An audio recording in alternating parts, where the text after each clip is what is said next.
MS Awareness Week is right around the corner. And if you're not already active in the MS movement, it's a great time to get involved and stand up to your MS. Welcome to Ask an MS Expert. I'm John Strum, your moderator and host of the Real Talk MS podcast. Each week, Real Talk MS reaches thousands of people in more than 100 countries around the world with the news that people affected by MS need to know. My wife, Jean, lived with progressive MS for 23 years, so I've had a front row seat experiencing all the ways that MS can impact a family. Today, I'll be asking our expert the questions you want answered. Please feel free to post your comments and questions on Facebook, YouTube, or Twitch. MS Navigators will be online throughout today's live program, answering your questions and connecting you to resources.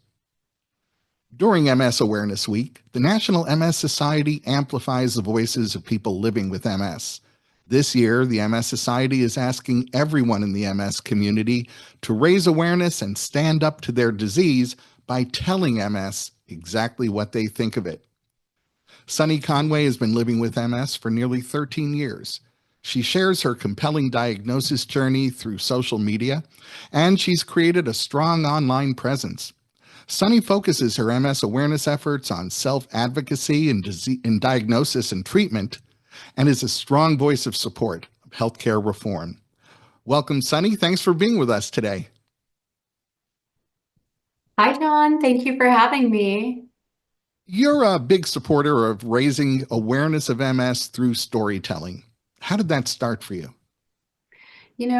It was a long road to becoming diagnosed, and when I was finally given a name for all of the things that I was experiencing, I wanted to help other people get to the point that I was. I wanted to be able to help bring people to a point where they could advocate for themselves. I wanted them to be able to feel validated and understood. And I knew it took way too long for me to reach that point. So I started to speak out and I started to post about, my journey with getting diagnosed and then living with MS, because it was like two separate stages of a lifetime of, illness that, we face without a cure. So it's about coping and helping people do that. You mentioned that for you it was a long road to diagnosis. Unfortunately, that's not always so unusual. Let me ask you, how did you feel to finally get an answer and have a medical team on your side? So, I want to say I was angry for a little bit when I was finally diagnosed. I felt like I wanted to knock down the door of every doctor that had ever told me I was being dramatic, or that they didn't give me enough time, or what I felt like was the energy that the symptoms was experiencing deserved. And so I want to say that, it was a huge relief to be diagnosed, but there was a period of time that I was super angry. I felt really wronged and I didn't know how to rectify that. And I realized that, I would rather accept and move on and just focus on my well-being and work with where I was at that point than to live in anger and to try to right all the things in the past, because I couldn't change the past, but I could change how I moved forward. And, it took me 7 years to be diagnosed. I went to several doctors. I was hospitalized 8 times, and I felt like I was screaming from the mountaintops that something wasn't right. And I was just constantly met with answers that just made it seem like it was my fault that I was experiencing the things that I was going through. And so it really knocks you down a bit, and it takes a while to recover from that. But, once you do, hindsight's 2020. And so all you want to do is help other people to shorten that period of time for themselves as much as possible. And that's what I feel dedicated to do. I know that hearing a celebrity's MS story had a huge impact on your own life, actually led to your diagnosis. In addition to stories about being diagnosed, what other topics do you think are important for people living with MS to share? Well, I think that something that's super important, and yes, someone who stepped out into the public and talked about their symptoms. It was Selma Blair. She was the one who was the reason that I was diagnosed. You know, she shared her experiences, and she shared that for a long time, she didn't think that she was sick. She just thought she was tired. She just thought, oh, well, everybody feels this way. Everyone has these symptoms. And you realize you reason with yourself a lot. So it's a lot of trusting yourself, checking in with yourself, and learning not to doubt the things that are seemingly blaringly obvious, but you're told from everyone not experiencing it that they're normal. So I think that part of the dialogue of talking about the things that you feel others might think are normal is so important, because if you put yourself out there and you share what you're going through and you don't try to not burden other people with it, you will realize that it is so normal to not be normal, if that makes sense. I know it's a little bit of a double negative there, but it really is. You think it's normal, and the only way it is that so many people are feeling that way and told that it's normal when it's not. And so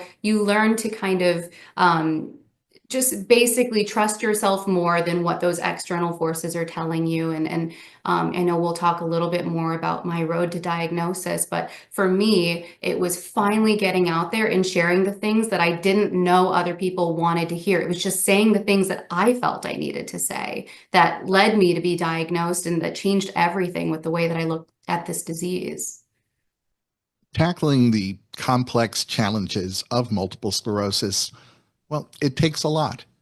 Let me ask you, what does your day to day with MS actually look like? Sure. So, my day to day, it really is as structured as possible at this point. It took me a while to figure out what a new normal for me would look like. And as many people living with MS know, symptoms can come and go, relapses happen, and you really don't know what you're going to be left with after each relapse, whether it's lingering symptoms. And I do experience a lot of that. I've got weakness and numbness on my left side, and the brain fog is a big issue for me if I'm not regulated, if I'm not regimented in my routine. So I wake up every single morning, and the first thing I do is I work out. If I do whatever I can do, as much as I can do, I set that time for myself, because I know that I have a certain amount of energy I can expend. And I know that if I wait until the middle of the day or after work to do that, it's not going to be the best version of myself showing up. And I feel like starting my day with something that's promoting health, promoting routine, gets me out of bed, gets my body moving and my mind focused, is the best way to set me up for all of the other things that I have to face that are completely un-MS related. And so I make sure to do that. I make sure to take care of myself as much as possible. Part of sharing my story online was learning to work out and move my body in the way that felt right to me, and understanding that I would have to adjust, and I would have to make sure that I was kind to myself and know that not every morning is going to look the same. I'm not going to enter into every workout with the same set of tools that I have. And so that was a massive, game changer for myself, because it led to a little bit more acceptance on my part, especially being someone who loves running. And there are certain days where I simply cannot run. My left side is just not as up to speed as my right, and so it takes adjustment, and being able to get through that, that's huge for me. And then also just eating well, living well. I really try my best to do everything as balanced as possible. I know people have their opinions on, certain diets that might work for them, or maybe they cut out certain things. For me, it's everything in moderation. I found that seems to be where I feel the happiest, and I do work full time, and I'm appreciative to be able to do that still. There was a period of time where I couldn't do that. So it's all about adjusting, building up, but making sure that every step of the way I'm putting myself first, spending time with my family, and I go to bed very early because I wake up early. So it's rest, it's balance, and that helps me to really deal with the tougher days when I don't have as much to give. I heard you mention the weakness on your left side. You mentioned brain fog. Are there any other MS symptoms that you're regularly dealing with?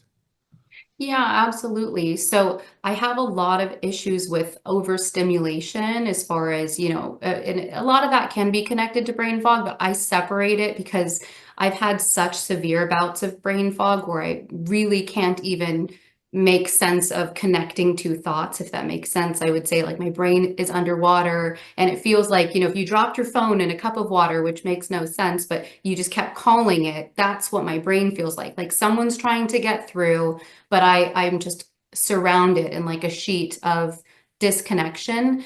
And so the overstimulation is a little bit different where whether it's light or sounds, if there's too many different sounds going on, it can be very frustrating, very overwhelming to keep, my thoughts just succinct and to be able to give my full attention to something.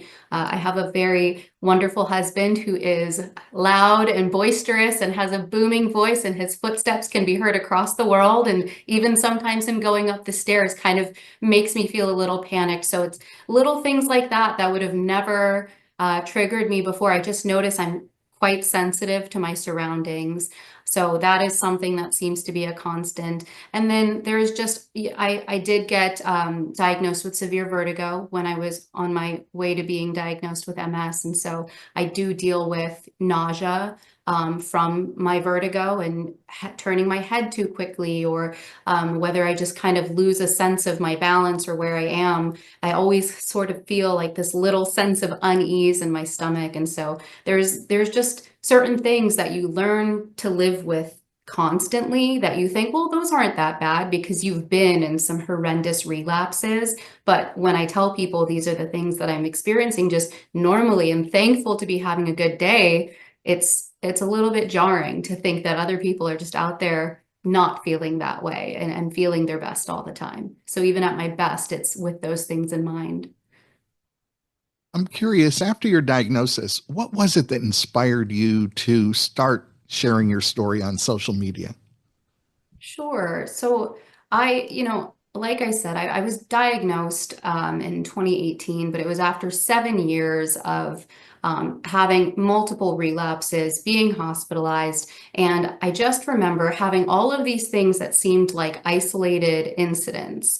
And I was just like, there's got to be a name for it. There has to be something that's actually wrong. And MS was just never brought up to me. I had surgeries that doctors told me to have that I wasn't, I didn't need. And they were like, this is going to cure everything for you. And so I was kind of at the point where I had shut out MS as even like an option. I had seen it on, WebMD, but I was thinking, no, all of this is normal. It's all, completely just in my head. And I'm just not good at dealing with clearly the things that other people deal with all the time in life. So it was actually, I was away on a business trip in New York, and I was by myself and separated from my husband. And Selma Blair came on TV that night, and she shared about the symptoms that she was having. And it was like E! News, I think. And I know it was October of, 2017, I believe, or 2018, forgive me. And I was just thinking, oh my gosh, that is everything to a T that I've been experiencing.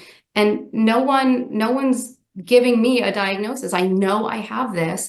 I started reaching out to different neurologists and seeing who could take me, seeing if I could get scanned. And I finally got my appointment in with someone I'd never talked to before, wasn't my primary care physician. And I told him, hey, I just need a checkup scan. I need to be scanned for MS. I haven't had one in a while, and I need to see where my lesions are. And he said, oh, okay, sure. And he wrote me up a recommendation to go to some clinic to get scanned. And I had 9 lesions throughout my brain and my spine. And it was pretty telling when I finally got in to see the person who would become my neurologist, that all those things, all those symptoms were tied to specific areas where those lesions were sitting. And there was like this roadmap to what I had been experiencing for the last 7 years. And so from being diagnosed there and to hearing Selma's story and thinking, oh my gosh, if it weren't for her, if I weren't listening to her talk on TV that night, I could have just gone for the rest of my life getting surgeries that I didn't need, having low self-esteem, not trusting myself, thinking I was just bad at life and everyone else was better at dealing with things than I was. So I'm not sure if that fully answers the question, but I wanted to be able to tell a little bit more about, why I made the decisions I did and had to lie to be diagnosed, because it just it just wasn't on people's radar. And so sharing my story, putting it out there, I just imagine that, the person that I needed, and thank you, Selma Blair, came out. And if she hadn't talked about that, I would not have gotten the diagnosis I needed. And so every day I think about, when I post something or I share, what I'm going through, or, hey, it helped me to talk about this. Someone who needs to see it, even if it's just one person, it might change their life for the better. We heard from Leslie, who tells us that she thinks of herself as a more introverted person, isn't sure she would be comfortable sharing on social media. So, how can Leslie kind of dip her toe into the water a little bit and get started on social media? What do you Oh, recommend? sure. I mean, if Leslie wants to be on social media in any capacity, I would just say go at your own pace, because there are going to be other people who are just like you, who might have that same trepidation about sharing and might see themselves in you. So I would say do anything that feels, like, just to share as much as you want to share, and don't feel like you owe it to anyone to share more than you're ready to, but just know that it's just the most accepting community. It is filled with people who are looking for hope, people who want to be, who want to commiserate, or who want to also celebrate you and applaud you for stepping forward. So just don't be afraid of, the reactions that you'll receive. I know it can be a little bit intimidating to talk about, health issue online, and that people from high school now might go and find your profile and see that you're living with an illness. But just know that there's so much more good to come from it than any negativity. And I can honestly say I've not really experienced much negative feedback at all. But if it helps to know that, you are going to grow so much from it, and you're going to get probably so much more than you give, even though I know sharing, you give so much to others, it's going to be a win-win all around. So go at your own pace, share what you want, and just know that you are bringing something unique and dynamic that somebody is going to feel like they can relate to you in a life-changing way, and it's going to be so worth it. Beyond social media, are there other ways you might encourage Leslie to get involved? Absolutely. I mean, so something that's actually come into my life recently is, the advocacy program with the MS Society. That is something that I didn't even know existed, and I'm so thrilled to be a part of. So there's certain programs that you can look up to. I would say reach out to your MS Society chapter president, get involved that way. They have different leadership committees, different ways that you can lend a hand. So if you don't necessarily want to be in front of a camera or to public speak, that is okay. There are, ways to volunteer in all forms. And so it really is kind of a choose your own journey. They need hands and brilliant minds everywhere. So anything that you feel is a strength of yours, I'm sure you could reach out to a chapter president and say, hey, I really enjoy doing this. Here's my story. And they will work with you and figure out what the best way is to become involved. And if you don't want to be active on social media, that's absolutely okay. I would even say, there are groups that want to meet in person. And if you want to, share your story, or start a support group or anything like that, then you're more comfortable in person and not online. That would be something that's so desperately needed. I know our chapter specifically out in LA, they're really looking for people who just want to gather, and who just want to meet other people like themselves and go grab a coffee or go for a walk. So it really is whatever you want it to be, because if you want it, I promise you there are other people out there looking for that exact same thing. Tara lives with MS and she says she'd like to find community, but there aren't any in person groups in her area. What do you suppose Tara could do to find the right support for herself? Start one. Absolutely start one. I know it's not easy to be the person who has to carry that on their back, of course. But again, for me specifically, I couldn't find somebody online that looked like me, behaved like me, had the lifestyle that I had, that was posting, that could give me hope, that could, bring me to feel like I was supported. So I started posting because that's what I felt I could do. So I would just say if you can't find what you're looking for, then that's the clearest sign that you've got to create it. And I know that that's a big ask, but it's one of those things where you're going to get so much from being able to help and to give. And if you aren't ready for that, of course that's okay. Then reach out and see if you might be able to join virtually, join another group, or just try to figure out if there's another type of community that you can get involved in and meet people and feel comfortable. And you never know what can come from that as well.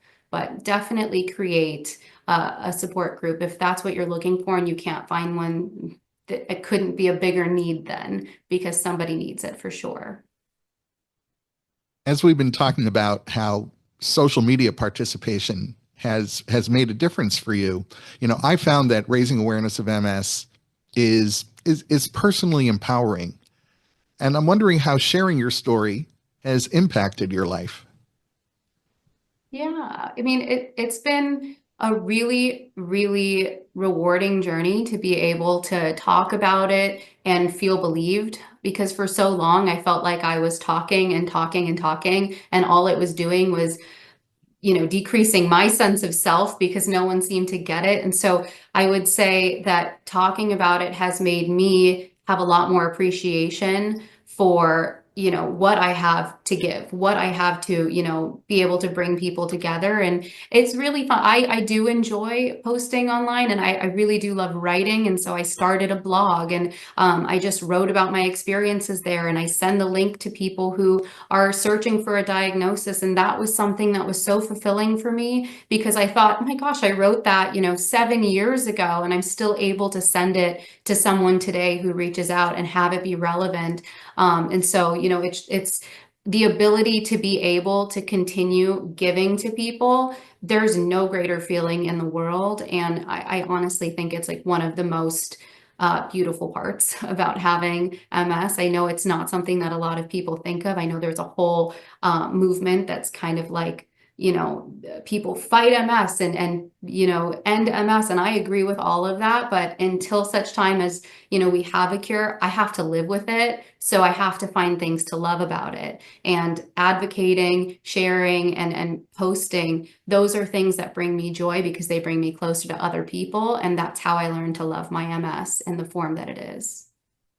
As someone who's living with MS, what does MS Awareness Week mean to you?